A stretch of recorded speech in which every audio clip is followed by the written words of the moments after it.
கேள்விகளுக்கு பதில்களை தருவாயா தாயே? தொட்டனைக்கு ஒரு மலர்க்கினி மாறும் அறிவு அப்படின்ற வள்ளுவனின் முதுமொழிக்கிற சீடான பாவத்தை தீர்க்காத தீர்த்தமோ இல்ல. ஆமா உலகத்துல ஏழு இல்ல. அப்போ பிள்ளைனா ஆபத்துக்கு உதவணும். அப்ப அரும்பேசினா அதுக்கு உதவணும். அப்ப தாகத்தை தீர்க்கணும்னா தண்ணி இருக்கணும். கற்றாரை காமுறுவர். நீ படிச்சிருக்கேன்னு தெரியும். அதனால நான் கேட்கக்கூடிய கேள்விகளுக்கு இன்னொன்னு சொல்லி என்ன சுவாமி? முறையா கேட்டா முறையா சொல்லுவேன், முறைகேடா கேட்டா முறைகளோடு முறை இல்லாமல் நான் சொல்லவே இல்லையே. முறையான கேள்விகளை முறையோடு கேட்டால் பதில் சொல்றேன். அப்ப முறையா கேட்கலன்னு வச்சுக்கோ. நீ கேட்காம நீங்க எப்படி பேசுவீங்களா? தெரியாம நீங்க கேட்கலைன்னா அப்படின்னு ஒரு கேள்வி தேவையில்லை. அது என்ன முறைகளோட பேசணும், அதுதான் எனக்கு பிடிக்கும். அது என்ன புடி கொடுக்க மாட்டேன்றீ? என்ன பிடி கொடுக்கணும்? பிடி கொடுத்து என்ன பிடிச்சு வைக்கிறதுக்கு நான் பிள்ளையாரா? அது பிடிச்சு வச்ச பிள்ளையார் மஞ்சள்ல கூட பிள்ளையார் பிடிச்சு வைப்பாங்க. அந்த காலத்துல விவசாயத்தை என்ன பண்ணுவாங்க, வயக்காட்டுல இப்ப எந்திரம் வந்துருச்சு.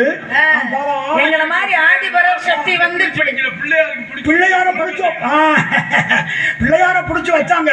ஆனா இப்ப சாணினா யதார்த்தம் மாடு சாணி போடும்.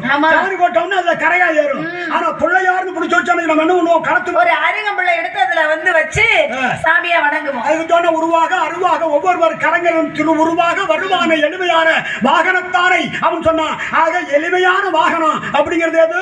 மூஞ்சூர். ஆக அதுக்கு அந்த மூஞ்சூர் வாகனம் வந்து யாருக்கு? விநாயக பெருமானுக்கு.